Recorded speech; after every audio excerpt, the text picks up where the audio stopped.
Hello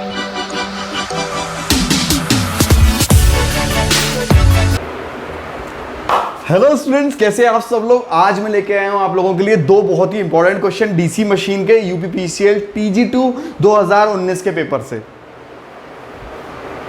इतने important questions हैं, मैं चाहता तो इनको मैं अपने बाकी के वीडियोस में जोड़ सकता था, बट ये क्वेश्चंस ही इतने अच्छे हैं और इतने इंपॉर्टेंट हैं, इसीलिए इन्हें अलग लेके मैं आज ये दो क्वेश्चंस कराऊंगा और बहुत छोटा वीडियो बनेगा, बट आप ये पूरा वीडियो देखना। इतना इंपॉर्टेंट क्वेश्चंस हैं, पूरे के पूरे TG2 के पेपर में बीटेक के कंसेप्ट के साथ में उन्होंने क्वेश्चंस आपको दे दिए हैं।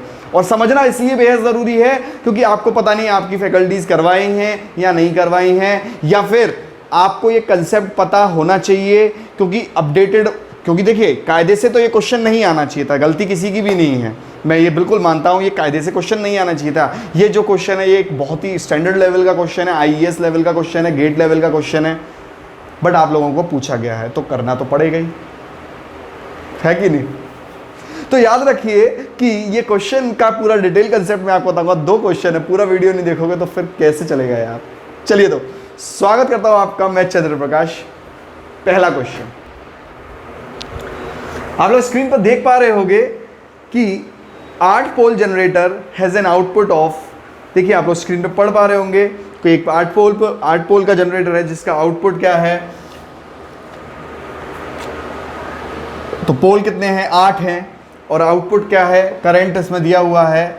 तो जाहिर सी बात है आर्मेचर करंट इसने दिया है या लोड करंट दिया। देखो लोड करंट और आर्मेचर करंट लगभग बात एक ही होती है। मैंने हमेशा बताया है अपने स्टूडेंट्स को कि ये मान लीजिए आर्मेचर है, ये मान लीजिए आर्मेचर है, ठीक है, ये मान लीजिए आर्मेचर है और ये आपका फील्ड वाइंडिंग है। यहाँ लोड करंट जाता है। मैं जनरेटर की अगर मैं बात कर लेता हूँ तो जनरेटर में से जाहिर सी बात है करंट निकलेगा। तो ये आर्मेचर करंट हुआ, यहाँ शंट करंट या फील्ड वाइंडिंग करंट हुआ, और ये लोड करंट हुआ, और यहाँ पर आपका टर्मिनल पे वोल्टेज मिलेगा। अब आप खुद सोचो कि मैं आर्मेचर करंट और लोड करंट क्यों बराबर कह रहा हूँ। आप लोगों ने कभी ग्राफ बनाए होंगे, उसमें मैंने बताया होगा हमेशा, या जो लोग पहले से कहीं और से पढ़े हुए हैं उन वहाँ पर भी वो लोग जाने होंगे। आप यहाँ पर KCL लगाइए, KCL लगाएंगे तो क्या होगा, IA equals to ISH plus IL, ठीक है, फील्ड करंट मतलब शंट वाइंडिंग का करंट। अब शंट वाइंडिंग का करंट बहुत ही छोटी वैल्यू का करंट होता है और हम लोग इसको, क्योंकि ये बहुत स्मॉल होता है, बहुत कम होता है, तो हम इसे निगलेक्ट कर देते हैं, नगण्य मान लेते हैं। तो आर्मेचर करंट लोड करंट के ठीक बराबर है। तो क्वेश्चन पूरा पढ़िएगा, क्वेश्चन पूरा देखिएगा क्योंकि बहुत इंपॉर्टेंट हम लोग बात करने वाले हैं। आर्मेचर रिएक्शन का क्वेश्चन है, ठीक है। अब ऐसा क्वेश्चन आएगा तो पेपर में छूटेगा नहीं, विश्वास मानिए छूटेगा नहीं। 500 वोल्ट इसने बोला है कि जनरेटर के 500 वोल्ट है, मतलब आपको यहाँ पर 500 वोल्ट मिलते रहते हैं जनरेटर में। लैप कनेक्टेड, अच्छा लैप है मतलब A बराबर P है, कहीं ना कहीं पैरेलल पाथ की संख्या पोल की संख्या के बराबर है क्योंकि लैप दिया हुआ है, ठीक है। कंडक्टर कितने हैं, 1280 कंडक्टर है, 1280 कंडक्टर हैं, क्लियर है इतना पॉइंट। और 160 कम्यूटेटर सेगमेंट है, 160 कम्यूटेटर सेगमेंट है, खंड जिसे बोलते हैं। कम्यूटेटर सेगमेंट माने खंड, खंड जिसे बोलते हैं, आप लोग देख रहे होंगे खंड जिसे बोलते हैं। खंड क्या होते हैं, मैं आज कम्यूटेटर लेके आया हूँ आप लोगों के लिए। देखिए ये कम्यूटेटर मैं आप लोगों के लिए लेके आया हूँ। इस कम्यूटेटर से हम लोग, मैं आपको बताऊंगा कि किस तरीके से खंड होते हैं। ये देखिए, ये यहाँ से माइका आ रही है, ये खंड है, ठीक है। तो कम्यूटेटर सेगमेंट इन्होंने दिए हुए हैं। और क्या दिया हुआ है, if brushes are advanced 4 segment, ठीक है। आप लोग हिंदी में पढ़ सकते हैं, मैं इंग्लिश में पढ़ रहा हूँ, कोई इशू नहीं है। तो no load neutral axis estimate the demagnetising, ओहो, तो हमें क्या पता करना है, डीमैग्नेटाइजिंग एम्पियर टर्न पता करना है, एम्पियर टर्न पता करना है, डीमैग्नेटाइजिंग एम्पियर टर्न पता करने हैं पर पोल, हाँ पर पोल पता करने हैं, मतलब 80 पर पोल पता करने हैं डीमैग्नेटाइजिंग के। कैसे, विचुंबकीय वाले। देखिए आप लोग देखिए, इसमें हिंदी में भी लिखा हुआ है विचुंबकीय वाले। अच्छा एक बात मैं यहाँ पे भी लिखना भूल गया, मैं लिख देता हूँ कि if brushes are advanced 4 segment, मतलब ब्रश कहाँ चले गए हैं, 4 सेगमेंट से आगे चले गए हैं, एडवांस चले गए हैं, 4 segment advanced from the no load neutral axis, मतलब न्यूट्रल एक्सिस से एडवांस चले गए हैं, आगे चले गए हैं। घबराइए मत, मैं आपको पूरा का पूरा क्वेश्चन समझाऊंगा। ये तो मैंने अपने लिए लिख दिया, अब आप देखिए बड़े ही ध्यान से। पूरा पूरा कंसेप्ट समझेंगे इस क्वेश्चन का। क्लियर है? तो शुरू करते हैं। देखिए आप लोग इधर देख सकते हैं डीसी मशीन कुछ इस तरीके की होती है, ठीक है। मैं आपको थोड़ा सा आर्मेचर का कंसेप्ट बता देता हूँ। ये आपकी रोटर हुआ, ये आपका एमएनए हुआ, मैग्नेटिक न्यूट्रल एक्सिस। क्लियर है? ये आपका मैग्नेटिक न्यूट्रल एक्सिस हुआ। जीएनए क्या हुआ? जीएनए भी यहीं पे लाई करता है नॉर्मल स्टेट में, जब तक कि आर्मेचर रिएक्शन नहीं हुआ है जीएनए यहीं लाई करता है, ये सबको पता है, ठीक है। अब आप एक चीज समझना, क्या होता है जब यहाँ पर फील्ड फ्लक्स होता है। मान लीजिए ये नॉर्थ से साउथ पोल है, ये फील्ड फ्लक्स जा रहा है, ये फील्ड फ्लक्स जा रहा है, ये फील्ड फ्लक्स जा रहा है, ये फील्ड फ्लक्स जा रहा है। अब क्या होगा इस फील्ड फ्लक्स की वजह से, अच्छा यहाँ पर आर्मेचर है, ये क्या है? ये आर्मेचर है ये। अब जाहिर सी बात है आर्मेचर है तो इस पर आर्मेचर वाइंडिंग हो रही होगी, तो इसमें क्या कंडक्टर होंगे, यहाँ कंडक्टर्स होंगे, खांचे होंगे और खांचों में चालक होंगे ना, ये खांचों में चालक होंगे। अब जाहिर सी बात है चालक में एक जगह से करंट जा रहा होगा अंदर और एक जगह से बाहर आ रहा होगा। कुछ इसी तरीके से होते हैं, कुछ इसी तरीके से होता है, बिल्कुल इसी तरीके से होता है। आप खुद सोचिए कि ये मान लीजिए आपका कम्यूटेटर है, ये आपका कम्यूटेटर है, एक जगह से करंट आएगा तो दूसरी जगह से बाहर निकलता हुआ दिखाई देगा कि नहीं देगा? आप ध्यान से देखिए, यहाँ से करंट घुसता हुआ दिखाई देगा तो यहाँ से करंट निकलता हुआ दिखाई देगा। समझिएगा बात को, यहाँ से करंट अगर घुस रहा होगा तो यहाँ से निकल रहा होगा। तय बात है ना ये, क्योंकि तार को हमने इस तरीके से घुमा के किया है, तो जहाँ से करंट निकल रहा होगा तो यहाँ से बाहर आ रहा होगा, तो ये यहाँ से क्रॉस दिख रहा होगा, यहाँ से डॉट दिख रहा होगा। अब क्रॉस है तो अंगूठे का इस्तेमाल कीजिए, राइट हैंड नहीं, लेफ्ट हैंड नहीं। कौन सा? Thumb rule. फ्लेमिंग के राइट हैंड और लेफ्ट हैंड इस्तेमाल नहीं होते, इसमें थंब रूल होते हैं। अब देखिए थंब रूल से क्या होगा, इस तरीके से हमें पता चलेगा कि यहाँ से इस तरीके से बह रही है और ये यो करके बाहर निकल रहा है करंट। हमें अंगूठा कहाँ रखना है? हमें अंगूठा क्रॉस में रखना है, तो क्रॉस अंदर की तरफ जाता है और डॉट बाहर की तरफ जाता है। क्या? करंट। क्या? करंट। मतलब क्रॉस का क्या मतलब हुआ कि करंट अंदर जा रहा है, और डॉट का मतलब क्या हुआ? करंट बाहर आ रहा है। अब देखिए करंट बाहर आ रहा है तो ये उंगलियां का क्या हो गया? फ्लक्स की दिशा हो गई, ये फ्लक्स की दिशा हो गई उंगलियां। अब इसमें बड़ा ही ध्यान से समझना, ये जो नीले वाली लाइन है ये आर्मेचर फ्लक्स है और ये जो रेड वाली लाइन है ये फील्ड फ्लक्स है, ये फील्ड फ्लक्स है। मतलब जो आपके पोल्स लगे हैं उसका फ्लक्स है और ये आर्मेचर का फ्लक्स है। अब क्या होगा? दो लोग आ गए घर में, पहले एक भाई था, अब दो भाई आ गए तो लड़ाई तो तय है। फील्ड फ्लक्स और ये आर्मेचर फ्लक्स, इन दोनों में गुत्थम गुत्था होगी। क्या होगी? गुत्थम गुत्था। मतलब दे विल क्लैश, ये दोनों एक दूसरे को क्लैश करेंगे। अब क्या होगा? ये जब दोनों एक दूसरे को क्लैश करेंगे तो दो इफेक्ट देखने को मिलते हैं। देखो मैं चाहता तो ये बहुत डिटेल में, अगर डिटेल क्लास होती तो मैं ज़रूर बताता आप लोगों को डिटेल में, बट क्योंकि ये डिटेल क्लास नहीं है, मेरे को आपको कंसेप्ट बता के चलना है इस न्यूमेरिकल को बताने के लिए, इसीलिए मुझे इतनी बात बतानी पड़ रही है, ठीक है। अदरवाइज नहीं तो मैं आपको इसके 4 से 5 फिगर बना के बहुत डिटेल में समझाता। बट खैर, तो क्या होगा? ये फील्ड फ्लक्स और आर्मेचर फ्लक्स में लड़ाई होगी। अब जब इनमें लड़ाई होगी तो ये एमएनए अब जो यहां पर थी, अब ये एमएनए यहां नहीं रहेगी।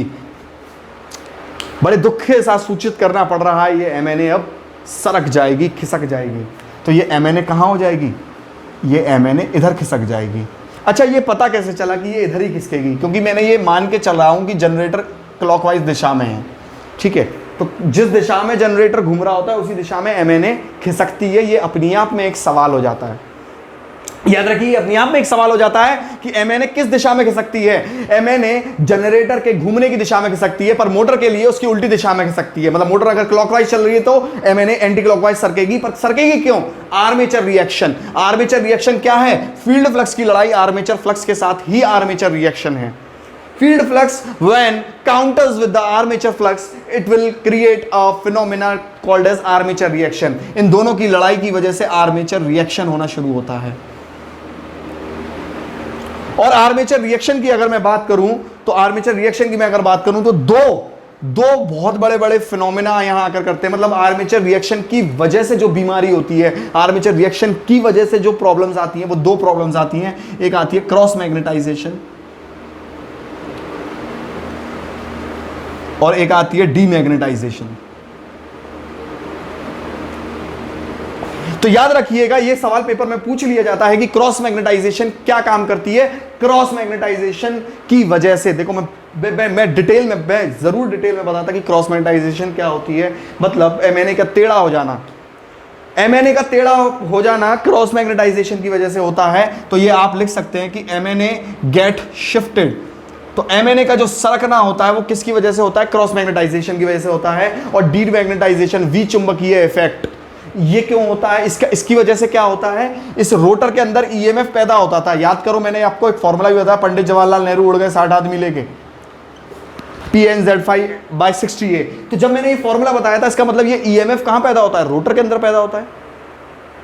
अब ये ईएमएफ रोटर के अंदर पैदा हो रहा है, इस ईएमएफ में कमी ला देता है ये प्रभाव, कौन सा? विचुंबकीय प्रभाव। और ये दोनों प्रभाव किसकी वजह से होते हैं? आर्मेचर रिएक्शन की वजह से होते हैं। तो डीमैग्नेटाइजेशन इफेक्ट की वजह से क्या कम होता है?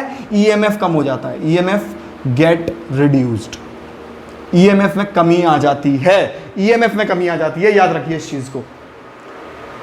अब पेपर में सवाल क्या पूछ रहा है, आप लोग को प्लीज क्वेश्चन एक बार देख लीजिए अपनी स्क्रीन पे फिर से।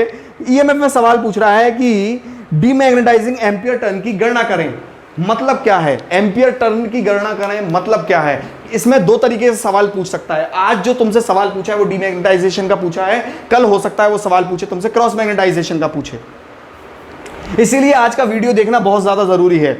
अब सुनिएगा बड़े ध्यान से, मैं थोड़ा सा इस डायग्राम को मिटा देता हूं, थोड़ा नया बना देता हूं, नहीं तो ये खिचड़ी पक जाएगी, कुछ समझ आएगा नहीं आपको। ठीक है, मैं मिटा देता हूं उसको। अब सुनिएगा बड़े ध्यान से, मैंने आपको क्या बताया यहाँ पे? ये रोटर हो गया, ये फील्ड वाइंडिंग हो गई। ठीक है, मतलब ये फील्ड पोल हो गए और ये रोटर हो गया। अब जाहिर सी बात है, जीएनए तो यहीं रह गया, पर एमएनए सरक गया, एमएनए सरक गया। अब आप बड़ी ध्यान से समझना, पहले क्या था? पहले कभी ना मेरा हाल ऐसा हुआ, नींद उड़ने लगी, चैन खोने लगा। ठीक है, तो बड़ी प्यारी तरीके से बात को समझना। पहले क्या था? पहले ये रोटर का एमएनए जीएनए एक ही लाइन पर था। तो होता क्या था? जितने एम्पियर टर्न का मतलब समझो चालकों की संख्या। एम्पियर टर्न का मतलब होता है चालकों की संख्या। एम्पियर टर्न माने N × I, मतलब कितने चालकों में कितना करंट बह रहा है, वो होता है एम्पियर टर्न पर पोल। मतलब एक पोल के सामने कितने एम्पियर टर्न आ रहे हैं, समझना बात को। एग्जाम्पल दे रहा हूं, 1 2 3 4। तो एक पोल के अंडर में कितने एम्पियर टर्न आ रहे हैं? 4 एम्पियर टर्न आ रहे हैं। एग्जाम्पल दे रहा हूं, ठीक है। ऐसे ही अगर मैं मान लो यहां पर कर दूं तो यहां पर भी 4 होंगे, क्योंकि आधा आधा बढ़ रहा है। खुद सोचो, किसी रोटर में अगर 8 कंडक्टर हैं, 8 चालक हैं, तो आधे इधर बढ़ रहे हैं, आधे इधर बढ़ रहे हैं। और पर पोल में कितने हुए? 4, क्योंकि 8 पूरे में तो आधा आधा हो गया। तो एक पोल के अंडर कितने आ रहे हैं? 4। पर ऐसा कब हो रहा है? जब एमएनए जीएनए एक ही लाइन पर है। अब ऐसा नहीं रहा, बड़े दुखद समाचार है, हमें दुख के साथ सूचित करना पड़ रहा है। एमएनए शिफ्ट हो गया है। क्यों? क्योंकि आर्मेचर रिएक्शन हो गया है, जनरेटर इस दिशा में घूम रहा है क्लॉकवाइज में, एमएनए आगे शिफ्ट हो गया। अब एमएनए शिफ्ट होने के कारण क्या हो रहा है? एमएनए शिफ्ट होने के कारण ये क्रॉस मैग्नेटाइजेशन की वजह से एमएनए शिफ्ट हो गया, क्योंकि आपके जो रिजल्टेंट फ्लक्स बनता है वो कुछ इस तरीके से बनता है। रिजल्टेंट फ्लक्स जो बनता है वो कुछ इस तरीके से बनता है, मतलब जो फील्ड का जो फ्लक्स बनता है, मतलब जो नॉर्थ से साउथ जो पोल है, अभी तक ऐसे जा रहे थे, अब वो ऐसे ना जाके ऐसे जाएंगे, यूं लहराते हुए। कहानी है इसकी भी अपनी अच्छी, बड़ी लंबी प्यारी सी कहानी है। बट आप एक चीज समझिए, अब इससे हो क्या गया? एमएनए जब आगे सरका तो यहां जो यहाँ 4 पोल आ रहे थे, मतलब 4 चालक आ रहे थे पर पोल के अंडर, मतलब एक पोल के अंडर में जो चालक आ रहे थे, अब उनकी संख्याओं में बदलाव आ जाएगा। वही कहलाएगा कि कौन सा कितना बदलाव आ रहा है, मतलब उनके एम्पियर टर्न पोल निकालो। अब देखिए यहां पर बदलाव आ जाएगा कि नहीं आ जाएगा? तो यही हमें ज्ञात करना है कि जो डीमैग्नेटाइजेशन के लिए रिस्पॉन्सिबल है और जो क्रॉस मैग्नेटाइजेशन के लिए रिस्पॉन्सिबल है रोटर के अंदर चालक, क्योंकि रोटर के अंदर जो चालक में करंट बह रहा है उन्हीं के कारण तो देखो इन चालकों में जो करंट बह रहा है उसी के कारण तो इसका फ्लक्स बन रहा था, और जब इसका फ्लक्स बन रहा है तभी आर्मेचर रिएक्शन हो रहा है। तो इसका मतलब यह है कि कितने चालक जिम्मेदार हैं एक पोल के अंडर जो डीमैग्नेटाइजेशन करवा रहे हैं, कितने चालक जिम्मेदार हैं एक पोल के अंडर जो क्रॉस मैग्नेटाइजेशन करा रहे हैं। सवाल यह है, फॉर्मूला होता है इसका, एक बहुत सटीक फॉर्मूला होता है, मैं दोनों के लिए बताऊंगा, आपको समझेंगे इस बात को। इसको मैं मिटा देता हूं, थोड़ा आपको सहूलियत हो जाएगी, आसानी हो जाएगी। आप लोग क्वेश्चन अपने कॉपी में लिख सकते हैं ताकि आपको देखने में सहूलियत हो, आसानी हो। क्लियर है इतना पॉइंट? आप लोग क्वेश्चन लिख सकते हैं अपनी कॉपी में। अब आप एक चीज़ देखिए, क्रॉस मैग्नेटाइजेशन, डीमैग्नेट। मैं पहले क्वेश्चन करता हूँ डीमैग्नेटाइजिंग, ठीक है। डीमैग्नेटाइजिंग 80 पर पोल, मतलब एम्पियर टर्न पर पोल का फॉर्मूला होता है, क्या होता है, ध्यान से सुनिएगा। थीटा बाय,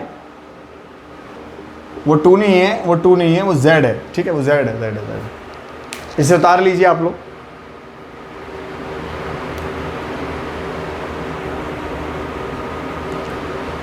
तो चलते हैं हम लोग आगे।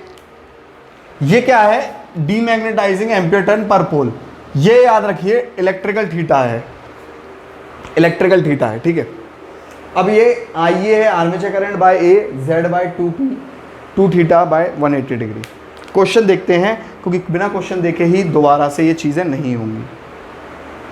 चलिए देखिए, क्वेश्चन में आप लोग देख रहे हैं क्या लिखा हुआ है, 160 commutator segment if brush are advanced 4 segment, मतलब 5 संयोजित आर्मेचर में 112 कंडक्टर और 160 कंडक्टर खंड हैं।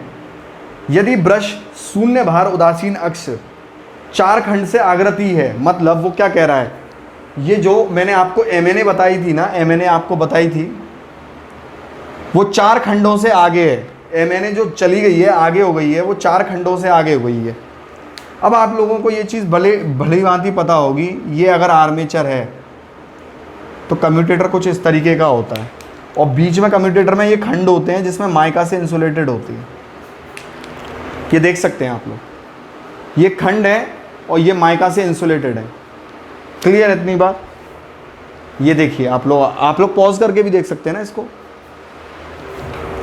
क्लियर है इतनी बात? ये कम्यूटेटर है, ओ ये रोटर है एक्चुअली, तो रोटर पर कम्यूटेटर भी होता है, जाहिर सी बात है आर्मेचर वाइंडिंग भी होती है, ठीक है। तो आप लोग ये समझिए कि ये 4 खंड आगे है, MNA 4 खंड आगे पहुंच चुकी है, और वो क्या कह रहा है कि 160, क्या कह रहा है वो, 160 कम्यूटेटर के सेगमेंट है, 160 कम्यूटेटर के सेगमेंट है। अब आप देखिए 160 अगर कम्यूटेटर के सेगमेंट है, क्वेश्चन में साफ लिखा हुआ है कि 160 कम्यूटेटर खंड है, मतलब 160 कम्यूटेटर सेगमेंट है। अगर 160 कम्यूटेटर सेगमेंट है तो जाहिर सी बात है 360 डिग्री का कोण बनाएंगे। आप देखिए इधर, आपको देखो, मान लो यहाँ पर जो ये खंड दिख रहे हैं आपको, 1 2 3 4 ऐसे 160 बोल रखे हैं, और जब आप 160 इसको देखेंगे तो ये 360 डिग्री का ही तो गोला बना रहे हैं एक। It is making simple circle of 360 degree. अब वो बोल रहा है कि 4 डिग्री आगे बढ़ गया है MNA, तो 4 डिग्री आगे, सॉरी 4 कम्यूटेटर खंड आगे बढ़ गया है, मतलब 4 कम्यूटेटर के जो खंड है, मतलब 160 का तो पूरा खंड है, पर MNA कितना आगे बढ़ गया है, 4 कम्यूटेटर खंड, मतलब तो 4 कम्यूटेटर खंड में सेगमेंट में कितना डिग्री होगा, ये सिंपल मैथ है। तो आप इसको कैसे निकालेंगे भाई, 4 कम्यूटेटर सेगमेंट में कितनी डिग्री होगी, तो कितनी होगी, 4/160 इंटू 360, ये कितना आया आपका आंसर, ये आपका आंसर आया 9 डिग्री। कितना आपका आंसर आया, 9 डिग्री। क्लियर है इतना पॉइंट? अब आप इस बात को ध्यान रखिएगा, ये मैकेनिकल एंगल है, मतलब यांत्रिक एंगल है। अगर आप सोचिए MNA यहां से सरक के यहां आ गई, तो ये मैकेनिकली तो बनना है एंगल, यांत्रिक एंगल ही तो बनना है, ठीक है। पर हमें इसे कन्वर्ट करना पड़ेगा इलेक्ट्रिकल एंगल में, और फॉर्मूला क्या होता है इलेक्ट्रिकल एंगल का, P/2 थीटा m, यही होता है। मैंने आपको इसका याद करने का तरीका भी बताया था। इलेक्ट्रिकल वाले बॉस होते हैं, तो बॉस इधर आएंगे, अकेले बैठते हैं बॉस, और बाकी सब जनता एक साथ बैठती है, मतलब m इधर आएगा, इलेक्ट्रिकल अकेला रहेगा, बॉस है इलेक्ट्रिकल वाले, ठीक है। तो ये P/2 पोल कितने हैं, पोल 8 है, 8/2 इंटू थीटा m, 9 डिग्री। याद रखिए ये हमें मैकेनिक, ये इलेक्ट्रिकल में क्यों निकालना पड़ा, क्योंकि फॉर्मूले में इलेक्ट्रिकल है, तो इसको हम लोग क्या लिख देंगे, 36 डिग्री। ये 36 डिग्री आया। अब सिंपल फॉर्मूले में लगाना है, अब आप देखिए सिंपल फॉर्मूले में लगाना है, ऊपर 2 into theta E, theta E कितना है भाई, 36 डिग्री। अभी अपने को पता चला 180। आइए आर्मेचर करंट 200, अपॉन ए पैरेलल पाथ, तो जितना पोल की संख्या उतना ही पैरेलल पाथ है 8 इंटू जेड कितने कंडक्टर कितने 1280 conductor bye 2p 2 into 8। Clear है। अब देखिए जब इसको सॉल्व करेंगे आप लोग सॉल्व कर सकते हैं इसको, और इसको जब आप सॉल्व करेंगे ये आएगा 800 एम्पियर टर्न पर पोल।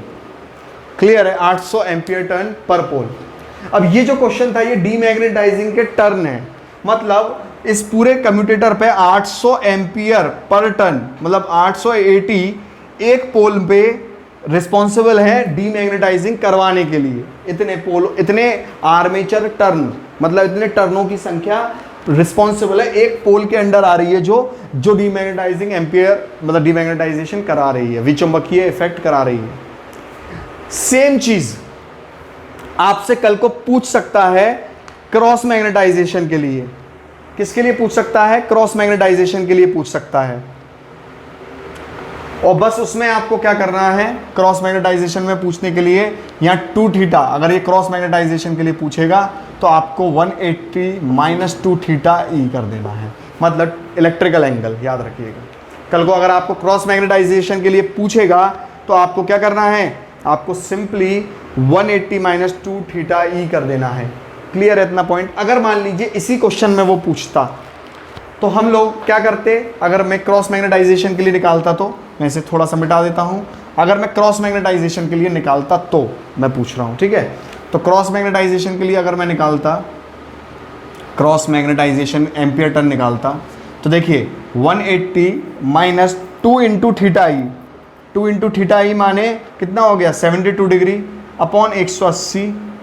आइए कितना हो गया, आर्मेचर करंट कितना हो गया, आर्मेचर करंट कितना दिया था अभी 200 एम्पियर अपॉन ए 8 पैरेलल पाथ की संख्या, z कितना है 1280 इंटू 2 इंटू 8। क्लियर है। तो ये आप मुझे निकाल के बताइए कितना हो गया, ये कितना आया 1200 एम्पियर टर्न पर पोल। ये पूछा नहीं था, पूछा इतना था बट मैंने आपको क्रॉस मैग्नेटाइजेशन के लिए बता दिया ताकि कल आपको प्रॉब्लम ना हो अगर आप कोई दूसरा न्यूमेरिकल बनता है तो इंपॉर्टेंट था कंसेप्ट, फॉर्मूला आपको याद होना चाहिए, बिल्कुल हो जाएगा। अब एक नेक्स्ट क्वेश्चन है उसको आप देखिए पूरा कंसेप्ट के साथ बताएंगे। अब देखिए क्वेश्चन पढ़िए, 4 पोल लैप कुंडलित डिस्ट धारा जनरेटर में, तो पोल कितने हैं 4, लैप है मतलब A बराबर P है, शंट जनरेटर में 220 फेरों की मतलब टर्न की संख्या दी है 220, क्या दी है टर्न की संख्या दी है 220 फेरों की आर्मेचर कुंडली है जिनमें प्रत्येक का जो रेजिस्टेंस है वो 0.4 ओम है। आर्मेचर प्रतिरोध बता दो, मतलब आर्मेचर रेजिस्टेंस बता दो, वो ये कह रहा है, वो आपसे कह रहा है आर्मेचर रेजिस्टेंस बता दो। अब वो देखिए ये किसका दे रखा है, इसने एक टर्न का प्रतिरोध दे रखा है, एक टर्न का प्रतिरोध दे रखा है। अब इस बात को बड़ा ही ध्यान से समझना, मैंने आप लोगों को वैसे ये समझाया था डीसी मशीन के जो मैंने इससे पहले लेक्चर्स कराए हुए हैं उसमें मैंने ये आपको डिटेल में समझाया था। ये पार्ट को टर्न बोलते हैं, इतने पार्ट को टर्न बोलते हैं। तो और ये होता है कंडक्टर, ये हुआ 1 कंडक्टर, ये हुआ 2nd कंडक्टर और ये है एक टर्न। तो आप यहां से अपनी आंखों से देख पा रहे हैं एक टर्न से 2 कंडक्टर बन रहे हैं कि नहीं बन रहे हैं, या कह लो 2 कंडक्टर से एक टर्न बन रहे हैं, 2 कंडक्टर से एक टर्न बन रहा है कि नहीं बन रहा, बिल्कुल बन रहा है साहब 2 टर्न। अब आप यहां पे देखिए टर्नों की संख्या कितनी दी है 240। तो देखिए 2 कंडक्टर, वो एक टर्न में कितने कंडक्टर हुए 2, तो 220 टर्न में कितने कंडक्टर होंगे 440 कंडक्टर होंगे, याद रखना 440 कंडक्टर होंगे, याद रखिएगा इस चीज़ को 220 टर्न में। अब आप इस बात को समझने का प्रयास कीजिए, उसने एक टर्न का रेजिस्टेंस इतना बताया 0.004, ठीक है, ध्यान से समझना, एक टर्न का रेजिस्टेंस है 0.004। एक टर्न दो कंडक्टर से बनते हैं, इसका मतलब मैं कह दूं दो कंडक्टर का रेजिस्टेंस है 0.004। इसका मतलब मैं कह सकता हूं कि एक कंडक्टर का रेजिस्टेंस कितना होगा 0.002 ओम। होगा कि नहीं होगा? एक कंडक्टर में इतना रेजिस्टेंस होगा। क्लियर है इतना पॉइंट? एक कंडक्टर में इतना रेजिस्टेंस होगा। अब आप ध्यान से समझना, टोटल कंडक्टर कितने हैं 440 और एक कंडक्टर का रेजिस्टेंस कितना है 0.002। अब ध्यान से समझना, A बराबर P है, लैप कुंडली है, मतलब पैरेलल पाथ की संख्या 4 है। तो चलिए पैरेलल पाथ की संख्या 4 हो जाएगी, पैरेलल पाथ की संख्या 4 हो जाएगी। अब ध्यान से समझिए 440 कंडक्टर हैं और 4 पैरेलल पाथ हैं, तो 440 कंडक्टर हैं, 4 पैरेलल पाथ हैं, तो हर एक पैरेलल पाथ में कितने कंडक्टर लगेंगे 110 कंडक्टर लगेंगे। मतलब यहां से यहां तक 110 कंडक्टर लगे होंगे। और जब यहां से यहां तक 110 कंडक्टर लगे होंगे तो इतने इतने पाथ का, इतने इतने रास्ते का रेजिस्टेंस क्या हो जाएगा? एक कंडक्टर का रेजिस्टेंस 0.02 है। एक कंडक्टर का रेजिस्टेंस 0.02 है। कंसेप्ट समझिए, एक कंडक्टर का रेजिस्टेंस 0.02 है, तो 110 का कितना हो जाएगा 0.002। इसका मल्टीप्लाई करेंगे तो ये कितना आएगा 110 इंटू 0.002 0.22 ओम आएगा। इसका मतलब ये सर्किट अब देखिए कैसा बन गया। ये सर्किट कुछ इस तरीके से बन गया। मतलब कहने का क्या है कि इतने का रेजिस्टेंस 0.22 है, इतने का रेजिस्टेंस 0.22 है, इतने का रेजिस्टेंस 0.22 है, इतने का रेजिस्टेंस 0.22 है। अब इस पूरे को जोड़ के तभी तो पूरे आर्मेचर का रेजिस्टेंस आएगा। मतलब ये पूरी की पूरी आर्मेचर वाइंडिंग है ना, ये है तो पूरी की पूरी आर्मेचर वाइंडिंग। तो ये कितना आ जाएगा, टोटल रेजिस्टेंस कितना आ जाएगा इसका 0.22/4 इक्वल्स टू 0.0055।